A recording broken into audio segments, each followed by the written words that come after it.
Hey everyone, it's Kim, the Homeschooling Grammy. I'm coming at you today with part 2 of my question and answers on homeschooling then and now. I had some YouTubers come to me asking me some questions about the differences between when I homeschooled my children and homeschooling my grandchild now. So I thought it would be really cool to make a video and answer some of these questions. In my last video, I actually had quite a few questions that I answered, but my video got to be kind of long, so I thought, why not go ahead and just make this into 2 separate videos. So I'm gonna kind of pick up where I left off before and continue answering these questions. So if you've not been to my channel before, welcome. My name is Kim. I'm the Homeschooling Grammy. I am a homeschooler to 1 grandchild, and I'm also the grandmother to 4 granddaughters and a mom to 3 daughters. And I have been married to my husband for almost 18 years. He was awesome. He stepped in as my girl stepdad and just took over, and he's been doing it ever since. He's awesome, and he's just the better part of who I am.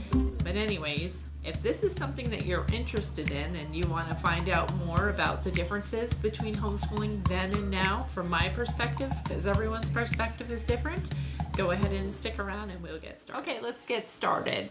So this first question is kind of multiple questions all folded into one statement. So I'll go ahead and read this and then I'll answer the questions. But this question came from Juniper. She says, when I started 20 years ago, there were lots more of what we call in the UK philosophical home educators, those who chose homeschool because of a particular belief about education and how they believed that they could improve it. They chose a different philosophy. These days, I see far more people homeschooling due to the failure of the school system, bullying, anxiety in children, SEN needs not being met, etc. So A, is this happening in the United States? And I would say absolutely it is happening in the United States. I believe that there really is a fear in this country right now just for the safety of our children. All you have to do is look at the news, school shootings and drugs and bullying, and I live in an extremely small town. Lots of people know everybody, and still I choose to homeschool because I've seen firsthand. I have a background in the medical field, but I also was a bus driver for 3 years. So I saw bullying firsthand. I was one of those no-nonsense bus drivers. I didn't put up with any of the nonsense. And, it's pretty funny because at first kids didn't exactly like me. But by the time I left, I felt like I had made some really good connections with a lot of these kids. And it was kind of hard to leave. But I really felt like my focus needed to be more for my grandchild, that she is my #1 priority, and not any job that I could do outside of our home, whether it was in the medical field or driving a school bus or whatever it is. I just felt like she was our #1 priority, and just as I did with my own children. So anyways, but yes, absolutely, it is happening here in the United States. Part B, have you found that to be true also? Yes, I have found it to be absolutely true. I found it to be true even back when I was homeschooling my own kids.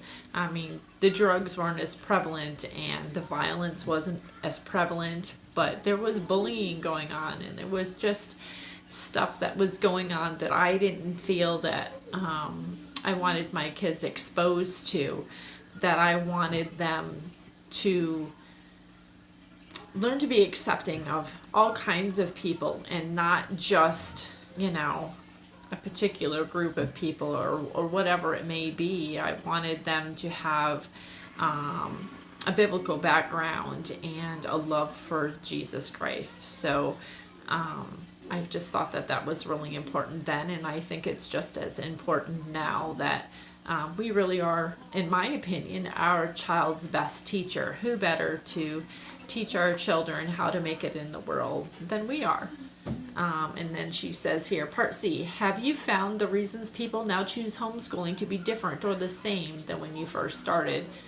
Well, I guess I kind of answered that, because I think there are some similarities, absolutely. I mean, I think people are looking for the best possible education that they can give their children.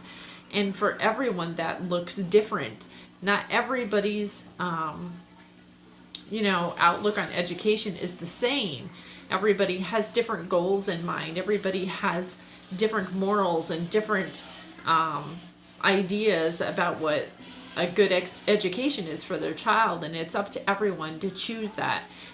For myself, we chose to homeschool because I feel that we can give our children and our grandchild the best possible education and the best just foundation in general, morally and spiritually, and just as a whole person, to be there and to shape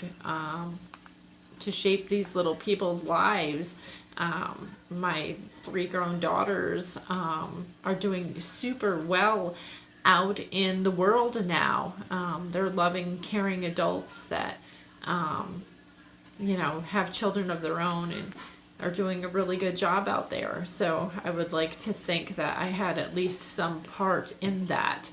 And no, they didn't turn out weird, or they didn't turn out, like socially inept or any of those things. They turned out to be successful young women, and yeah. So I hope I answered your question, Juniper. Thanks so much for asking. Okay, on to the next question. And this question, actually this one and the next one, there'll be 2 different questions, came from Kathleen. And her first question was, has your homeschool approach been different or stayed the same? I would say that it's become very different. And it's become very different for many different reasons. First off, just in the amount of resources that I have available to me. That in itself makes it different. I mean, obviously there wasn't YouTube, and, there wasn't everything on the internet at my fingertips, and when I would order curriculum, it was through a little magazine type thing that I would get in the mail, and I'd go through and look, and you'd have a tiny insert about oh, okay, well, this is what this curriculum covers. But you didn't necessarily know what it was like unless you were fortunate enough to know another homeschooler that had that particular curriculum. So I'm also a lot more relaxed this time. I'm very eclectic in my approaches, and that I like to get my materials from all kinds of different places. I am not a boxed curriculum person at all. I like to have the curriculum fit our needs and not me try to fit the curriculum. I want the curriculum to work for me and not me work for the curriculum, more or less. And I don't worry about my schedules like I used to. I always was so highly concerned about, well, we need to get this much done every single day. I don't worry about that anymore. I mean, I think maybe part of it is because we are choosing to homeschool year round, even though in the summertime we don't do as much as we do during the traditional school year time. We are still schooling year round. Right now we're on a little short break. We took a couple of weeks just because, we needed to, and it's nice out for the, finally. It's cold here, like 9 or 10 months out of the year, so we're very grateful when it gets to be kind of warm and we can go outside and do stuff. But yeah, so I would say I'm very different this time. I'm much more relaxed, and part of it just comes from, I think, being a grandparent. We kind of get mushy in our old age, and little things aren't so important, so to speak, but spending time and treasuring every moment becomes more of what is important. Okay, on to the next question that Kathleen had for me, and it was, what type of learning style did your granddaughter have compared to your children? Well, I homeschooled three daughters, and of course now I just have the one grandchild that I'm homeschooling. But she is a very multi-sensory learner. Like, she loves hands-on, and she loves singing and dancing, and she's just very, she encompasses all of her senses when she is learning, and sometimes even when she's doing math. I mean, she just wiggles, and that's just part of who she is. And so we go with it, and just try to make sure that at least most of the curriculum fits her. I mean, sometimes there are just some things that you have to do because you have to do it, and and we're teaching her that too. But for the things that I can make more fun and entertaining for her, I absolutely do try to do that through playing games or like nature shows. I mean, she could watch shows on animals all day long, and she just loves that kind of stuff. So I try to find different programs too that will work with our science that she can also learn about while she's watching a video or whatever. But as far as like my daughters are concerned, my one daughter, photographic memory. Like, the kid could read something and she could remember it line for line. She never really had to work at school, and that can be a good and a bad thing, because sometimes when you don't work at something as hard, you kind of take it for granted. And then I had another daughter who was the complete opposite of that, who really struggled, and everything was, difficult for her growing up, and with school and whatnot. And she had to put in a lot of time to get, the same kinds of grades that the other child would put no effort into. And then my third daughter was kind of a mix of the two. She didn't have to work as hard as the one, but she had to, work harder than the other one. And honestly, back then, I mean, I was more of like this workbook type homeschooler. We did do a lot of field trips though, because at the time we lived in Maryland, so we were able to go all kinds of places because everything was like at our fingertips as far as that goes. So we were real close to DC, and we were close. We used to go into Amish country, and we would go to Virginia, and we would go because everything was in like within a couple of hours from us. So in that respect, it was really neat. Which, this time around, I'm finding it a little bit more difficult because we live in a very small area, and things are not as easily accessible. It takes us longer.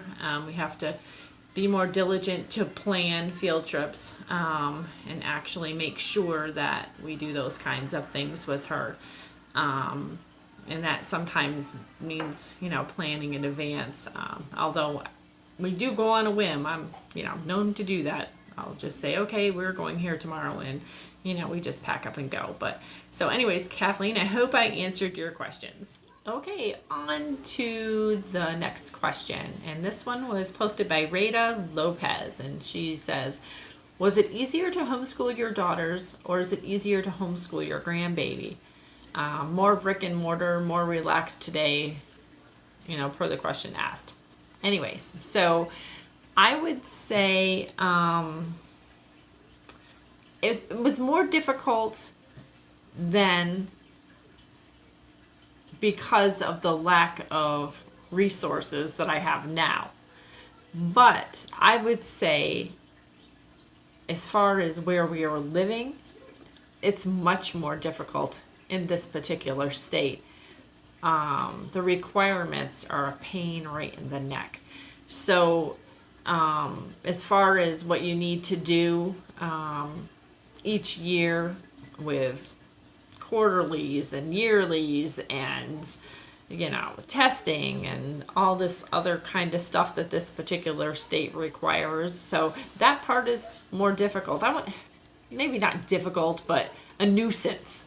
Where before I didn't have to do any of that stuff. We just did a portfolio and brought it into, the homeschooling department in the state of Maryland, and that was that. It was really simple to make a portfolio.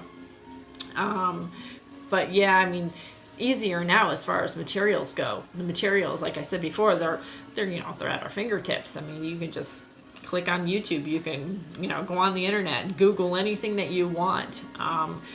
Sometimes my granddaughter will ask a question, and if I don't know the answer, we go ahead and we just look it up, or if it's some animal we haven't heard of, or whatever. So it's so neat that we can just do that. And as far as, and I think I mentioned this in a couple of other questions, I'm more relaxed now. So that makes it easier. I think age just makes us chill out a little, and I don't, it's not such a big deal about a lot of things. At least I don't feel like it's such a big deal anymore. So that part makes it easier when you're more relaxed and you're just enjoying that time instead of, worrying about tomorrow or next week or, how you're going to do this, that, or whatever. So yeah. Okay, so this is the last question that I'm going to do for this video. Actually, these are all the questions that I'm going to do for this video. And this one came from Lovely Kid Japan. And she asked how to motivate kids to learn more when they just don't want to do it in a specific time. Well, I really am old school when it comes to this, because as relaxed as I am and as easygoing as I am, as a grandparent, I think in general over when I was a parent, there are just some things that are not acceptable. And not doing your schoolwork or not doing it in a timely manner is one of those things that's just not acceptable to me. So there's consequence. You don't get your TV time that day, or you get early bedtime that day, or whatever it may be, that we decide that the consequence is going to be. Because I always have told my children, and I tell my grandchild, your job as a child is to go to school and get an education, just as my job as the parent or the grandparent is to be the teacher, to be your parent, or in some cases, some homeschoolers work outside of the home. So their job is not only to take care of the home, but also to go to work and take care of things that need to be done, that we all have responsibilities. So everyone needs to pull their own weight, and that means that schoolwork needs to be done, and it's one of those non-negotiables.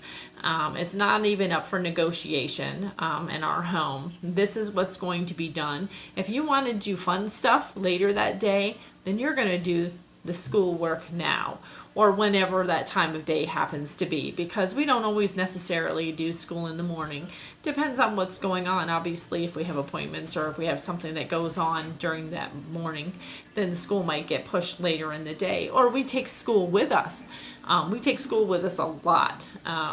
We live in an apartment complex, and even though we have washer and dryer facilities here, it's a pain in the neck as far as I'm concerned. So we go to the laundromat because that can be done in an hour instead of going, up and down the stairs 500 times to check if my laundry's done or not. So yeah, we take school with us on the road. But yeah, it's not a negotiation. It's, in this case, we're doing it because this is your job and this is what's expected of you. And if you don't, then these are the consequences.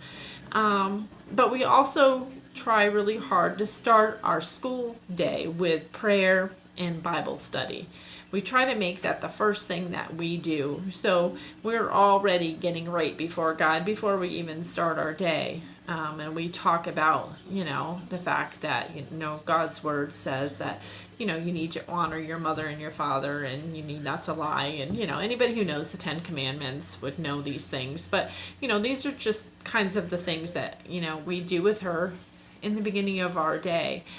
Just as a reminder of, okay, this is what's expected of you today. So let's do a really good job. And then, we'll be able to do thus and such later on today, or you'll get to watch that special show you wanted to watch, whatever it might be. And do we have rough days? Absolutely, we have rough days. Still, everybody is going to have a rough day sometimes. Of course, she tests the water. She's 6 years old. She's going to test the water. She's going to try to see what she can get away with. And sometimes that means, okay, we're going to stop right now. That's fine. We'll stop. But that doesn't mean we're going to go do something else. You know, we can just take a timeout, so to speak. And sometimes the timeout is for me too. Sometimes I need a timeout. So I give myself a timeout. And then come back, and it just usually goes really well after that. And she will even sometimes say later, I was just being a pain in the neck and I didn't want to do my schoolwork. And I was like, yeah, you kind of were. But yeah, that's the main thing. Just make it a non-negotiable. Like, this is just what's going to happen today. And it's going to happen every day because it is your job, and we are a family, and we all have jobs within our family, outside of our family, and we need to come together, work hard, and get the job done. So, yep, that's the answer to that question. All right, everyone, that's a wrap. I really enjoyed actually doing this question and answer. I love interacting with my viewers, so if at any time you have any questions at all that you want to ask me, just go ahead and put your question down in the comment section down there. I would love to answer any of your questions as best as I can, and if I get enough questions, I would absolutely be open to do another one of these videos. It was a lot of fun. So thank you so much for watching, and I will be talking to you again soon. Don't forget to like, subscribe, and hit that notification bell.